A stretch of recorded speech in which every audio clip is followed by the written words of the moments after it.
Our Highline Voices, 106.5 KQWZ LPFM. Connecting Highline and our region. History, cultural heritage, art, performances, contemporary pop culture. We collect, preserve, and tell the stories of the Highline region and its people. We want to embrace our differences and similarities. We want to extend our mission outside the walls of the museum. Our Highline Voices, 106.5 KQWZ LPFM.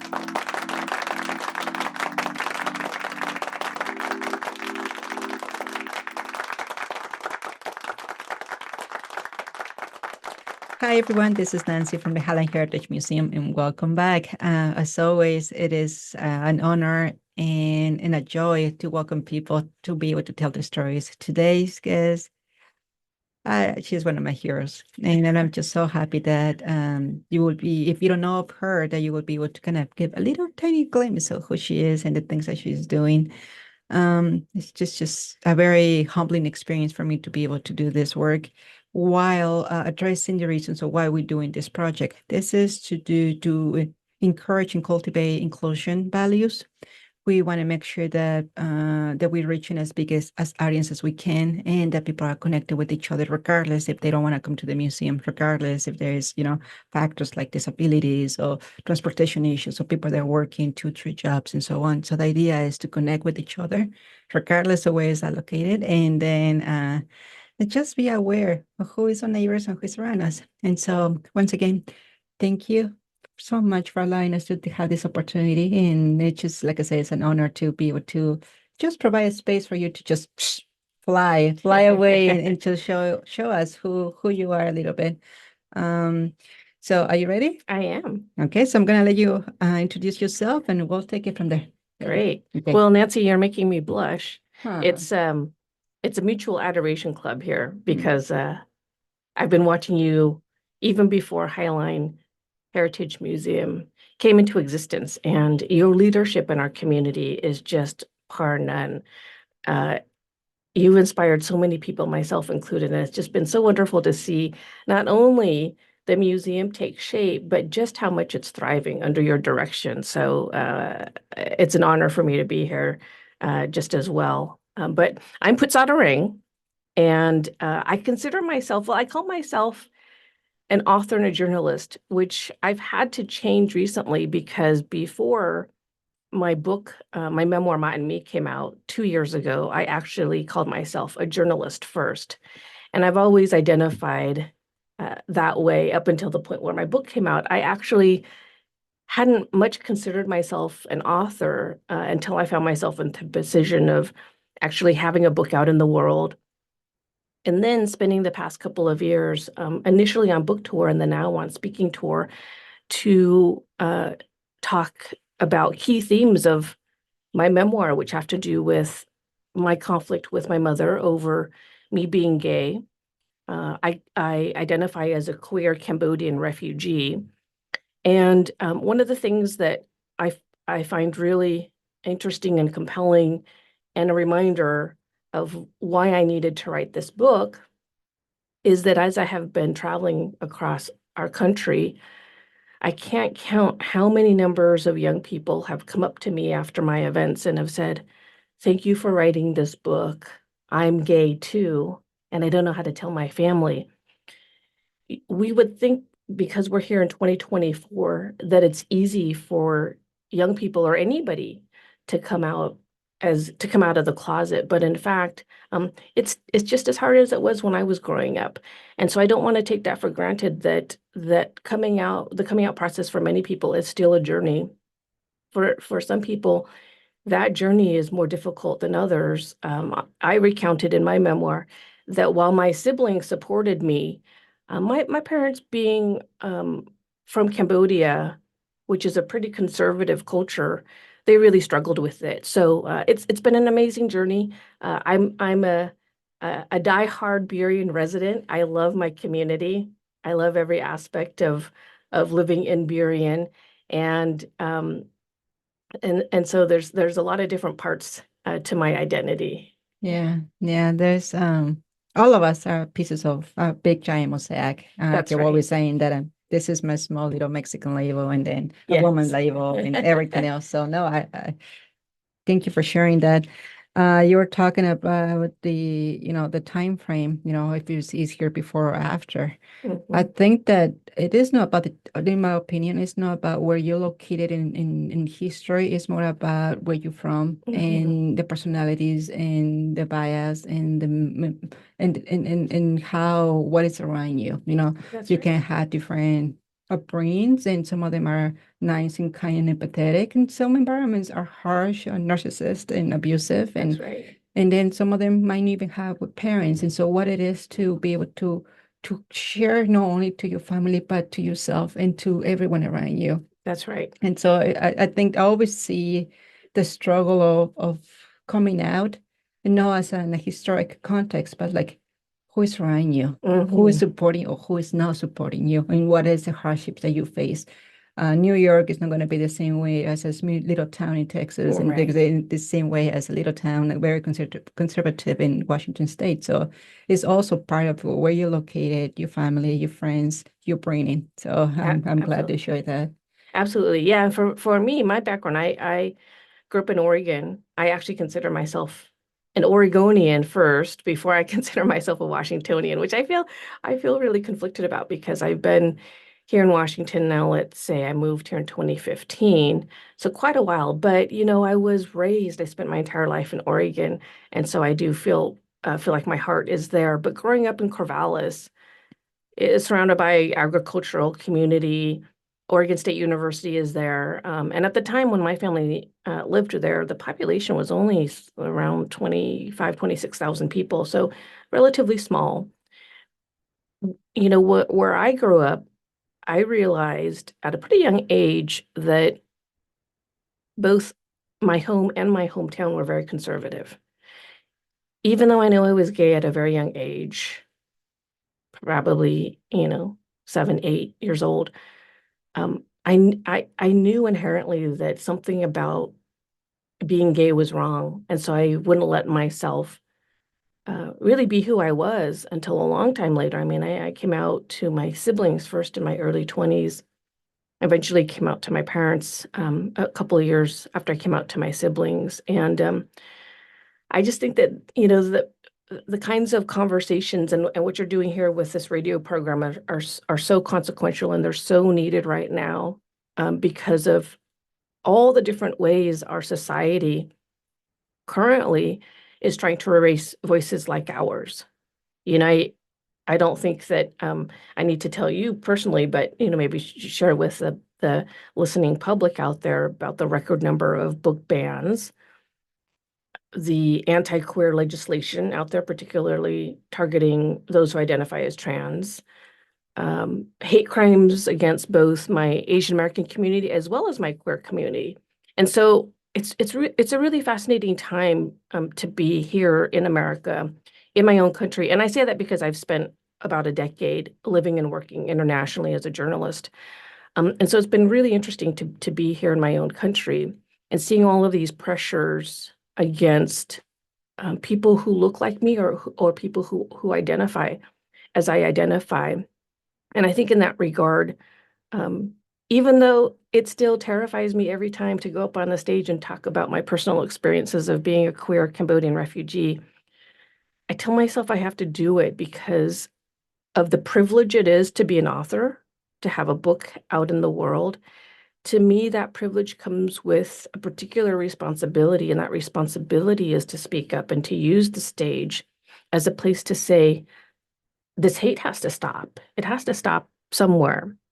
And I think that here in America, in our country, we've gone way too far to an extreme of how much hate exists. And, I want to just give a little a side story.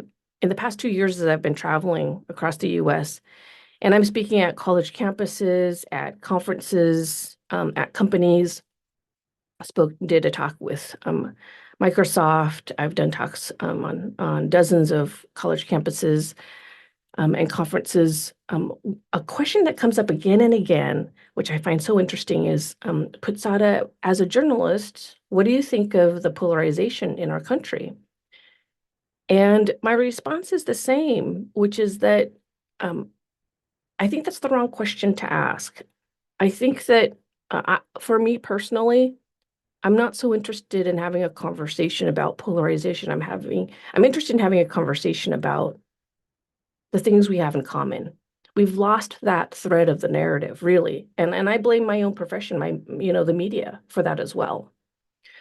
I give that story in the context of, after I do this interview, I'm actually on my way to bring dinner to my neighbor, Ted, who I just adore. And I'm so lucky to live where I live on our street. All of us up and down the street, we take care of each other. We don't all vote the same politically. In fact, we vote very differently politically. And yet we are all friends. We all watch out after each other. And so, but Ted lives actually, just directly next door. And it's interesting, here's Ted, in his 80s, retired, widower, white guy who hunts and fishes. And then here's me next door, queer Cambodian, Asian American, very liberal leaning. And yet we are very good friends. And I realize when I think about my friendship with Ted and how is it possible, particularly within the context of all this discourse at the national and local levels about polarization, how is it possible that two people like he and I could be friends? When I think about it, I understand what it is. The genesis of our friendship was stopping to listen to each other's stories. And I think that if more and more of us did that, we would be having a different conversation, not about polarization and how we're so ideologically far apart from each other, and not just ideologically, but in many other ways. But we would get back to me, what has always been a defining feature of being American, which is our commonness. Mm-hmm. Mm-hmm. Not just American or human factor. Yes. We got way more things in common than differences. We feel we're hungry, we're sleepy, we need a tribe, we need to feel that sense of belonging. We want to be healthy, we want to be okay. We are seeking that, protecting the kids and the environment and all of those different issues that the list, if you really put it down, the list is a lot larger, the things that we have in common and differences. We concentrate, like when you listen to sad music or happy music, when you listen to negativity or something positive, you make the choice on a daily basis. Wonder what hat are you wearing? Are you wearing the depressive, down, negative hat, or you actually doing something that said, you know what? There are more good things than bad things. Yeah. There are more things that we got in common. In one area that I see us also being in a common ground is values. That's right. And I'm horrible talking. I tend to talk too much. I'm You should. This is a no. conversation, Nancy. No, I'm very so passionate about these topics. And if you listen to some of my interviews, you'll hear that common thread that I'm saying that same things frequently. But about you and the need to concentrate, this an analogy real quickly. The way I describe it, for me, there's two types of people. One where they have this beautiful white blanket with beautiful stones and everything is nice, but it has the one tiny little black dot in the middle. And then you have another one that is, the blanket is all dirty, poor shape, but it's enough that will keep somebody warm. And that gives a little bit of kindness and the light it needs for a person who doesn't have that clean blanket. And so some people like to concentrate on the little black dot when everything is perfect. And other people would like to just say, I'm thankful I have something that can cover myself with. That's right. And so to me is how you perceive things and how you react to things around you, despite or sexual orientation or gender or age or ethnicity or where we're located globally. A few years ago, I took a class on sexuality, and it was really interesting for me to learn about, what is your sexual orientation and what is your sexual identity, and then what is the different areas that you identify and how you view sexuality in many different ways. And it was really eye-opening. But just you tell us more about why you think. I know that you saying that because we have more things in common that's where it will allow us to have those dialogues. Mhm. But then it's also confronting pains, it's confronting Mhm. fears, it's confronting, I mean, and you're brave enough not only to say this is me and defend who you are, but also to gather all the strain and all that and be having your armor. Like you say, you're a little nervous to even speak in public because it comes from a sense of defensiveness. You Right. you want to defend yourself, you want to protect yourself. And so I admire you for not only being here, not only talking to all the different entities that you mentioned, but also writing it and then reliving some of those experiences. And I'm sure that is thousands of people that you're inspiring to do this thing too. I hope, and at the end of the day, it's been a really interesting journey. On the one hand, as an author, you spend so much time just by yourself, putting the words on the page. But then suddenly your book is out in the world, and you're asked to go speak, and you're asked to be in a public space and go to the stage, and that's not my natural talent or my natural skill to be on public stages in the way that I have been the past 2 years. It's something that I've learned, and a skill that I've been able to cultivate. But those two parts of who I am, the very private writer who prefers to be alone with my words, and then the very public person who's then now speaking out on these core issues and themes related to my book. It's been really interesting to get out of my comfort zone in that way. But you're right, absolutely. I actually was worried when I went on book tour that I would be in cities. I mean, I've been in small towns and big cities, and I was worried that I might meet some people who don't want somebody like me in their town. I mean, I've driven to small communities in Michigan where on my drive to these towns, I'm seeing Confederate flags, and for a heartbeat, I'm thinking, maybe it's not such a good idea to come over here. And yet, on the other hand, I was invited. Therefore, somebody felt there was a need to hear these messages.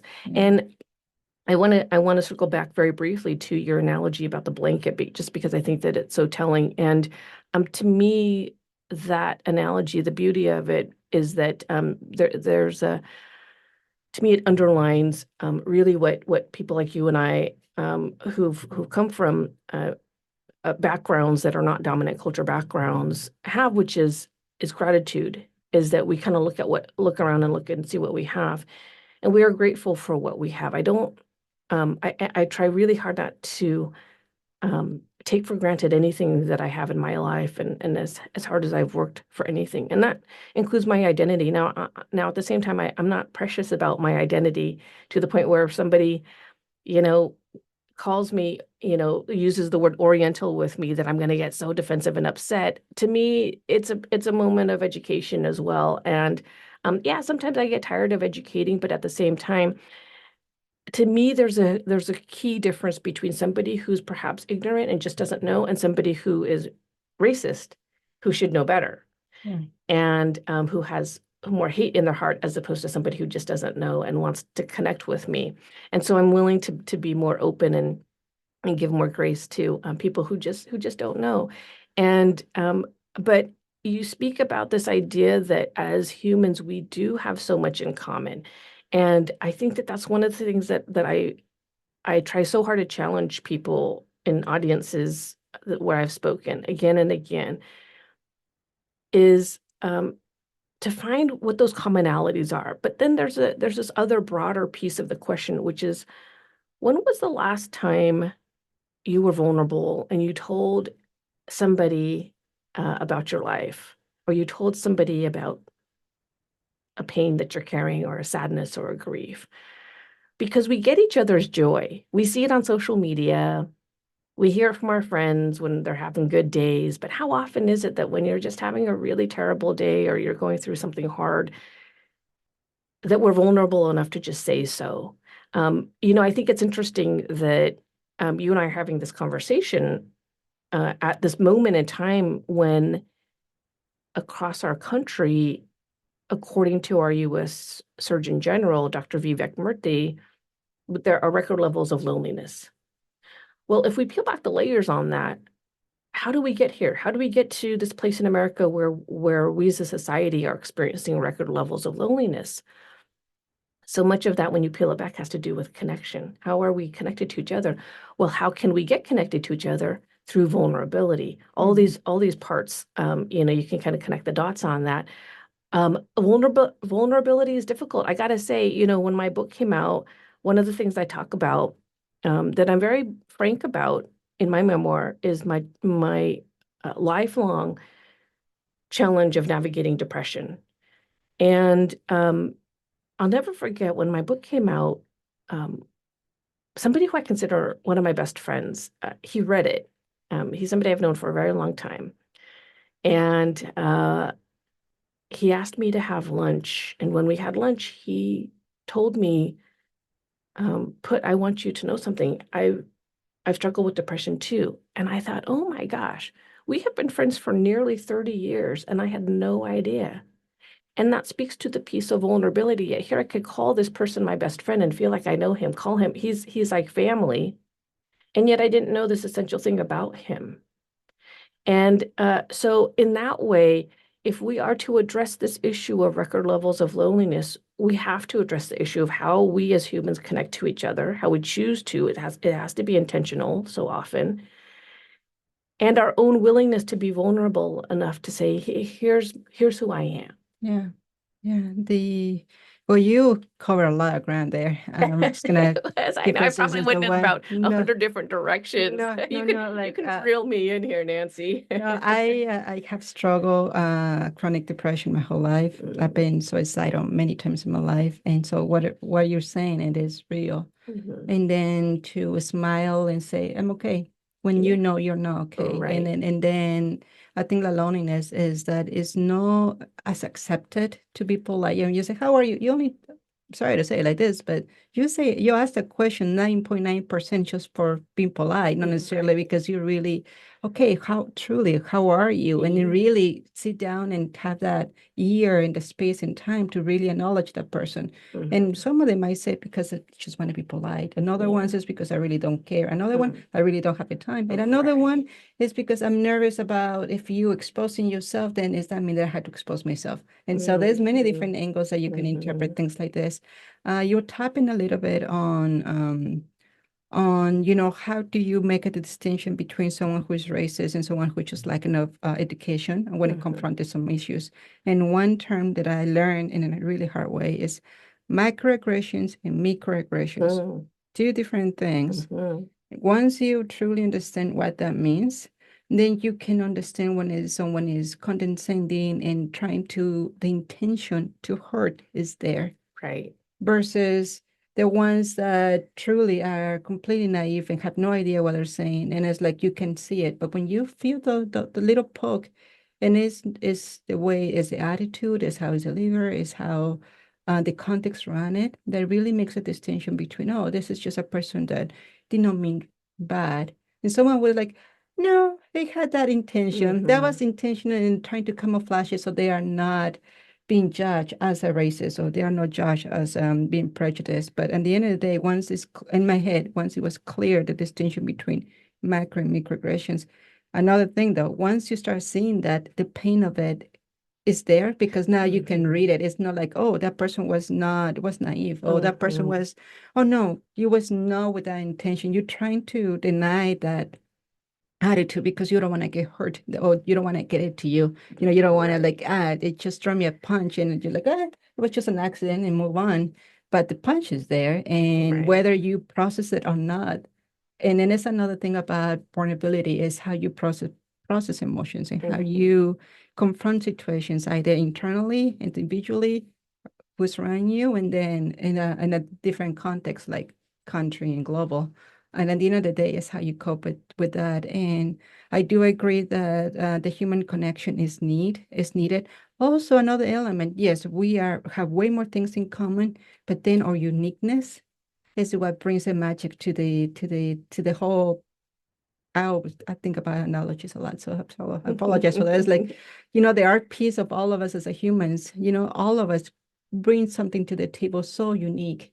We might be in common in many different grounds, but then our uniqueness in celebrating how different we are from each other is also something that is to celebrate and honor and respect. Absolutely. And no, you're talking topics that I'm absolutely passionate about. And so I can Good just work, go, yeah. I can't go Work. deeper, but that depression, and thank you for sharing that. Thank you for being vulnerable. That, and I think that's why you probably, I don't know if you connected to that, is a decision, because it is a struggle of what is a depression, and then how it's viewed and how it's treated. And in my case, many years, well, just wake up, just move on, just decide. It's like, yeah, one thing is like in your mind, yes, I can do this, but then it's completely different when you're trapped in there, and That's right. it's so hard to get out of that box. It's so hard Absolutely.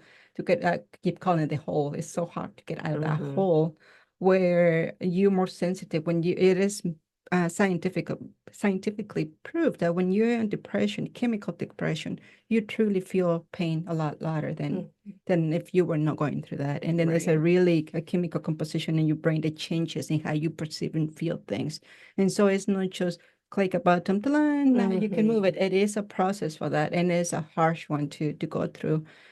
Being able to connect with people in not only in pain, but in a true joy, a true sense of gratitude, fun. Here, believe it or not, that's one of the things that I want people to connect the most, despite the background, is that you have to have fun. And then you can see that you can reach intergenerational, you can reach out to different genders and backgrounds and things like that. And at the end of the day, we all want fun. We all want we look a little glimpse of something that brings us joy. Absolutely. History has the dark chapters, and it has a harsh reality because it's a representation of us as a human, no matter what time frame period, is still there. Yeah. And it's not about hiding the sun with a finger. It's all about, okay, it is there, the dark chapters are there, we are not ignoring it. But also let's look about the other side, the things that makes us resilience, the ones that makes us strive, the ones that makes us stronger. I do believe that all the lessons thrown our ways, one way or another, we learn from it. I mean, consciously or not consciously. Absolutely. And I think that that's one of the things that I find so extraordinary and special about you doing these radio interviews with community members. Nancy, it's one thing to lead an amazing museum like Highline Heritage Museum, where, for the public, we hear the word museum and we think of the past.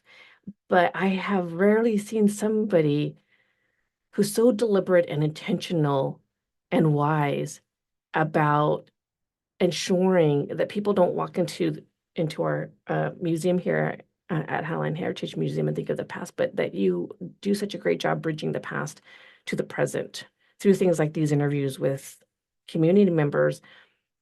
That there's one thing to have history and to have artifacts of the past, which are so important, but it's another thing to have living stories, and who comprises our community right now, and how do our community members interact with and perhaps inform the past, or how has the past informed who we are as a community right now.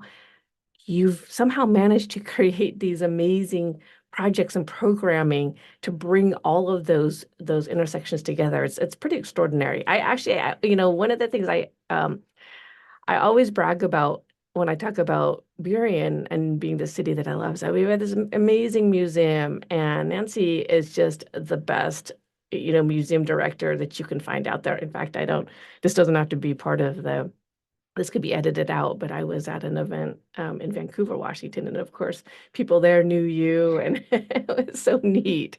And all of that to say just that you're doing such extraordinary work, and it's so powerful. The fact that you even came up with this idea to interview community members, to me, is so powerful, particularly because it speaks to my impulses as a journalist and to want to hear other people's stories. But then the other thing is that I come into this museum and I see myself reflected. And so I feel that sense of belonging. I can't say that about all museums I have been to, and I love going to museums.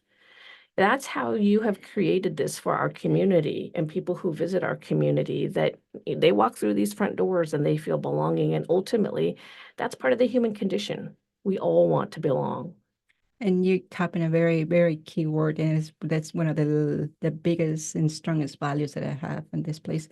But I want to clarify three things. One is that I'm just one person, but behind me, it's all of us, including you. You have participated in events, in panels, and in programs with us. One, I used to teach at the University of Washington 2 years exhibit design, and I remember telling my students, this is what I do, and this is what the best practices in the museum field. And typically museums, what they do is that they have their own curator, they have their own exhibit design team, they have their own label writer, they will write all the content in this. So in the end, as a museum speaking to you. One thing that we don't do here is that we don't have none of that process. And what we do is that we co-create, co-design, and co-curate things in a way that there's no a single text around the museum that it was written by us. The 43 display areas that you see, they are written by other people.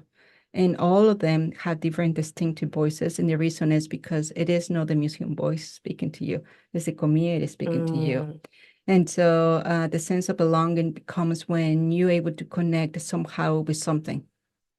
When you see something that resonates with you, and that is not possible if I'm speaking to you from the museum perspective, meaning one voice trying to feed them all for everyone. I know I've been in the museum field for 20 plus years. I know some museums might get a little bit weird when I say this. I'm also a board member of the Museum Association. Washington Museum Association, and I know that I'm a bit of a challenge in the how we're doing this. One of the things that I tell people, and I think it was Brad that you talked to in Vancouver. He is actually a president on WAMA, Washington Museum Association, and it is about, okay, if it's not working for the specific groups, well, I have to think about what else can we do to make it happen? What else can we do to connect with people, like you said? And it is not about one model, one form, or one person. In my case, it's a community, it's a voices. And so I'm just a face here, but what you're feeling and what you see all the way, who's participating, who is writing the labels, who is doing the stories, every single thing that you witness is just people talking to you. It's not me, is it? That's what I feel, this joy of knowing that we do have an amazing community here, and we tend to concentrate on the negative, on the other side of the issues that we have. No, I know that's a common thing as human, to focus on the issues before. But no, my goal is to always acknowledge that. And it is a joy to have letters from little ones saying, thank you for making us feel safe and welcome. Oh. And that is heartbreaking, because that means that they know what it is not to feel welcome and safe. Yeah, And so the importance to cultivate those values and do it together. So I remember the first time I talked to you was on this panel. It was I think it was the first through COVID.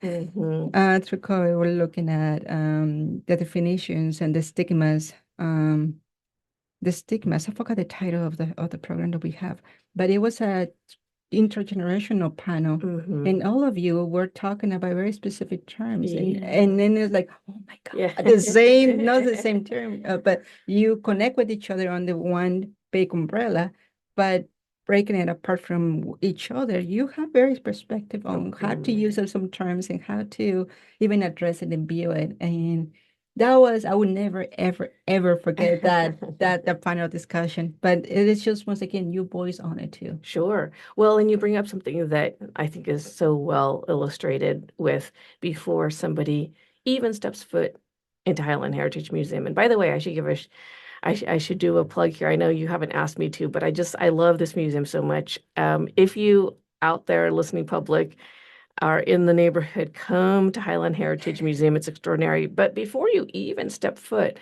one of the things, I just happened to be walking by one day, and I saw a new element at the museum, which was outside rather than inside. And it was a panel of faces in the community. And when I walked by and I looked up and I saw those panel of faces, I thought, yeah, this is why I love Burien. And for somebody to feel that way, and then here it is at the museum of all places that's got these photographs and these images of such a diverse number of faces on the outside. Instantly, you already feel like, yep, I can come in here, and like those young people who have written letters saying thank you for creating a safe place for us. When I think about this idea of community spaces, yeah, that's exactly what museums should be doing, because, when I was growing up going to museums, to be honest, they were pretty stuffy, and everywhere you would go, all these signs, don't touch, you have to be quiet. There's a certain kind of decorum that and way in which you move within a museum. I didn't feel welcomed. I thought that museums were for other people. And when I say other people, I mean, well, I'll just be frank, maybe perhaps more wealthy people who know how to act that way. And here I was a refugee kid, and yet I loved art and I love artifacts. I love history.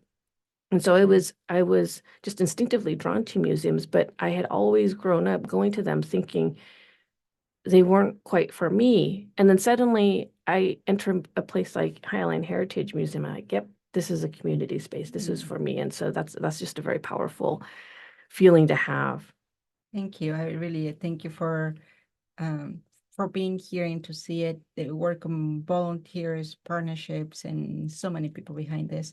There is one thing that you said about fitting in. You had to fit in the culture of museums. And one thing that I told every single field trip, no matter what, every single field trip that we host, I always tell the kids, if you ever go to a museum and you feel like you don't fit in, it's not on you. Blame the museum. It is them who are not designing the space for you. You are the community. You are the visitor. You are the one who's coming into the space, and you should be represented. So if you ever walk to a place and say, well, I just don't feel in this fancy art museum or in this and that, whatever, never, ever take the blame. That is not on you. That is the institution who's doing the work. And so moving forward, all the places, seek for those areas that connects with you. And then if you ever don't feel that, it's not on you. Don't take that on. Don't take that on you. Yeah. Our time is limited, and we're spending way too much time talking about the museum than you. And so we got forever about the museum. Thank you. I appreciate that the support. We got around 7 minutes. And so anything else that you would like to talk about, you or something that you want to, I mean, you're already a very inspirational person and you inspire to a lot of things, but go for it. You got a few minutes left. Yeah, I can't pass up an opportunity to address something that is happening currently right in front of our eyes, which is the genocide happening in Gaza, which I know is extremely controversial. But the reason why I want to bring it up and the reason I feel so compelled to bring this up is that I come from a country of genocide. And to me, it's heartbreaking to know that despite the fact that 2 million people died in the genocide in Cambodia, despite the fact that so many other millions have died in the Holocaust in Rwanda, I mean, the list can go on, right? It seems as though we have not learned our lesson as humanity, that we continue to engage in war, we continue to engage in hurting each other. It's something that I just don't understand. I find inconceivable as much as I find unacceptable. And, one of the things that I think is so hard for me in this current moment where there's a genocide happening before our eyes is that even among my friends, I think that there's a hesitation and a reluctance to speak about it because people are worried about saying the wrong thing. And that goes actually to the point we spoke of earlier, this notion of polarization and vulnerability, that we're so scared to just even say what we feel about an issue that we don't say anything at all. And I think that that's a mistake. I think that we need to create room for each other as humans to have these hard conversations. And the only difference of what happened in Cambodia versus what's happening right now in Gaza and the genocide is that 50 years ago, when genocide came to my country, and it's the reason why I and my family are here in America, the world looked away. And when the world looked away, 2 million people died by the communist Khmer regime.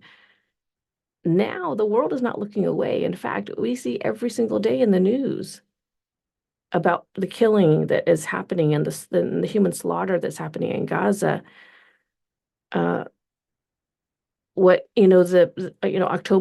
7th was wrong, and the subsequent genocide that's happening in Gaza is wrong. All of this killing has to stop. I don't know how to to me, I feel helpless so often because I'm an author, I can write about it, but then what?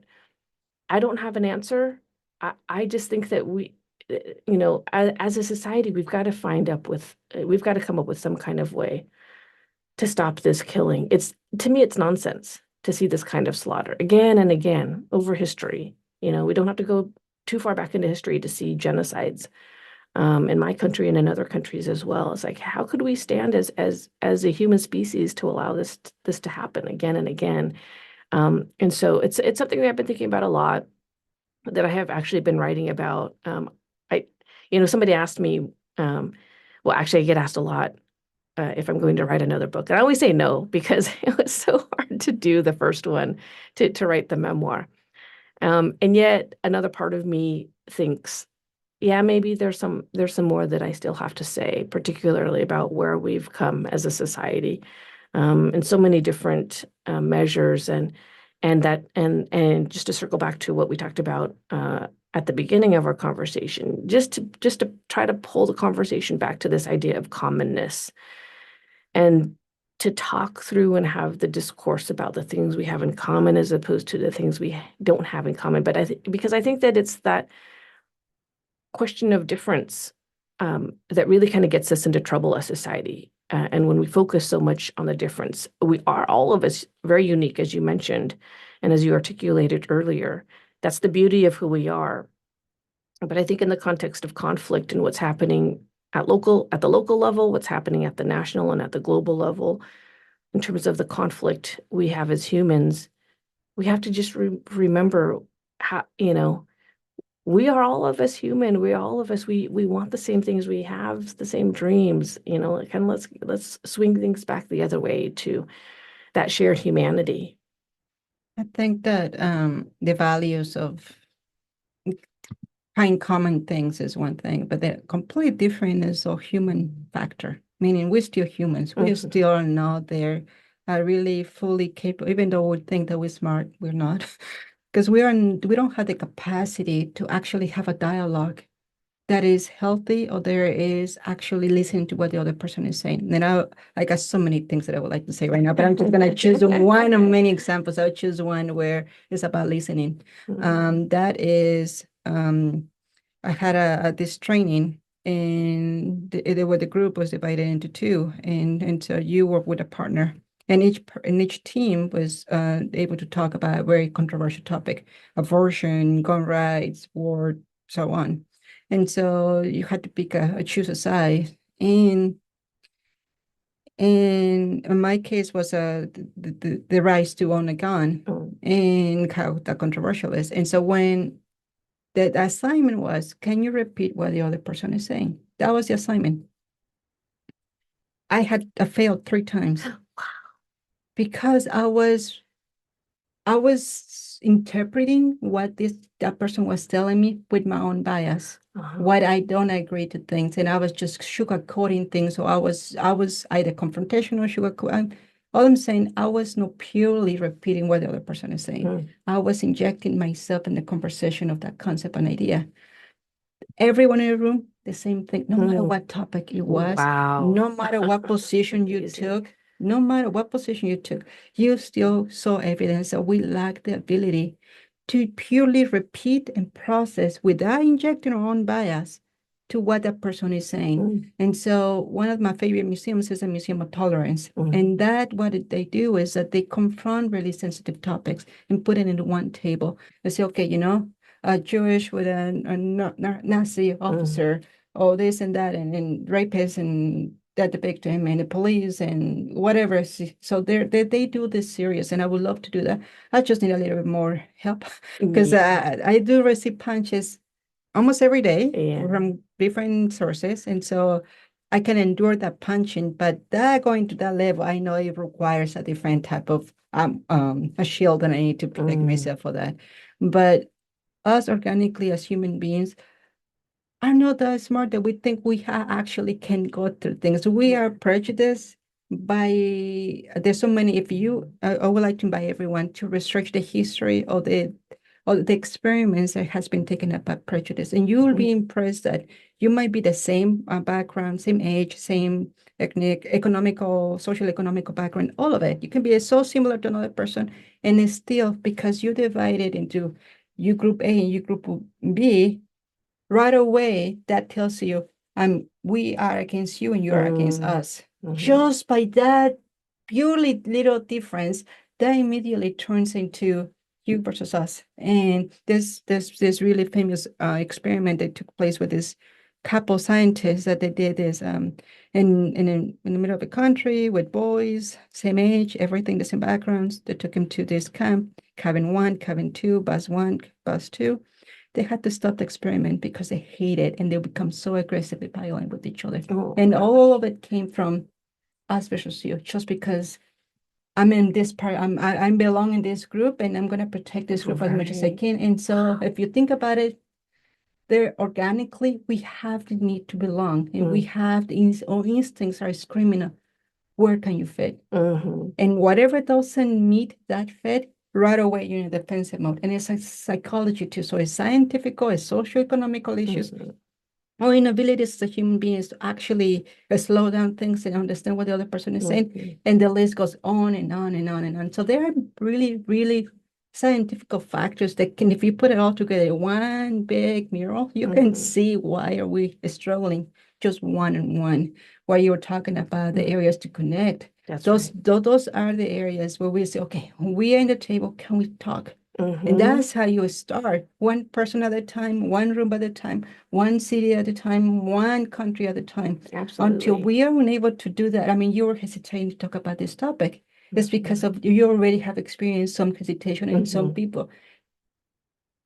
And that's the issue. If we cannot talk one-on-one to vocalize some of those ideas from a place of no attacking, but understanding, we can make some progress. And in the meantime, we've been struggling this since day one, no matter what historical context. And I'm not saying that we should be pessimistic. It's just that I think we should be a little bit more educated, understanding why we keep repeating the same patterns over and always and always, no matter what part of the planet you are in, no matter what time frame period you're in, we continue to fall to the same human condition. See, I told you, I talk too much. I talk too much. No, not at all. It's a great conversation, Nancy. And that's the thing, is that I feel like I could talk to you for hours and hours, and the time, it would just feel like minutes as opposed to hours. And it really, we've already passed the time frame, but it's a joy. See, to everyone out there, again, that talked too much, and it was her interview, and this is for her. So, one last thing, or you good? Yeah, and I'll just say, one thing I'll add. I listened completely enraptured by your description of the exercise you did on listening, and being able to repeat back what somebody had said to you about taking a side on a controversial issue. And I would say that absolutely it's listening that will help us be connected. But one thing I will also say is that there's got to be intention around connecting. And I'll just end with circling back to my neighbor Ted, who I just adore. He's such an incredible person. I actually remember telling my wife and my friends when we moved to this neighborhood in Burien where we live, that if I found out if anybody voted for Trump, they're never allowed inside our house, that they just won't ever come in.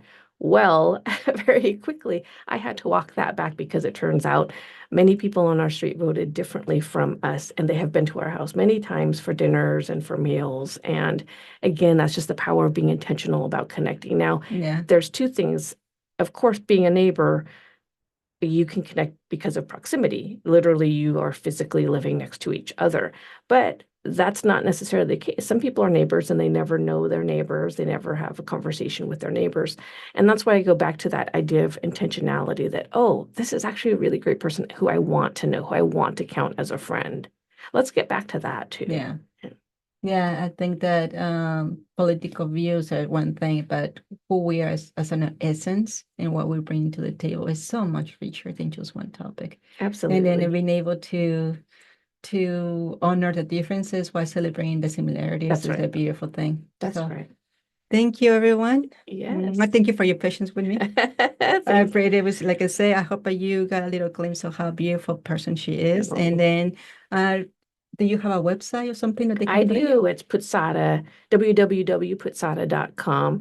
I've not been very good about updating it with my speaking events, but I am going to intend to update it very soon with the next cities where I'll be. Yeah, and even if it's not updated, people can find you Yes, and that's connect right. with you. Yeah. And then they can say, okay, now I know where she is, and Yes. any questions, just address it. Absolutely. Well, thank you, everyone. It was Thank a you. joy, and we'll see you next time. Bye. Our Highline Voices, 106.5 KQWZ LP FM. We envision ourselves sitting at a round table where no one is the leader and stories are heard respectfully, regardless of gender, age, sexual orientation, disabilities, or ethnicity. Our mission is we collect, preserve, and tell the stories of the Highline region and its people. We want to extend our mission outside the walls of the museum. Our Highline Voices represents us all, honoring our past, celebrating our present, and uniting to cultivate our future. This project allows us to reach out to demographics who might be unable to visit the museum. People with disabilities, low-income families, people who don't trust museums, and more. In partnership, we are launching a locally programmed new radio station at the museum, featuring recorded and live Highline's heritage, history, culture, arts, and more. Are you interested in sharing your story? Email director@highlinemuseum.org.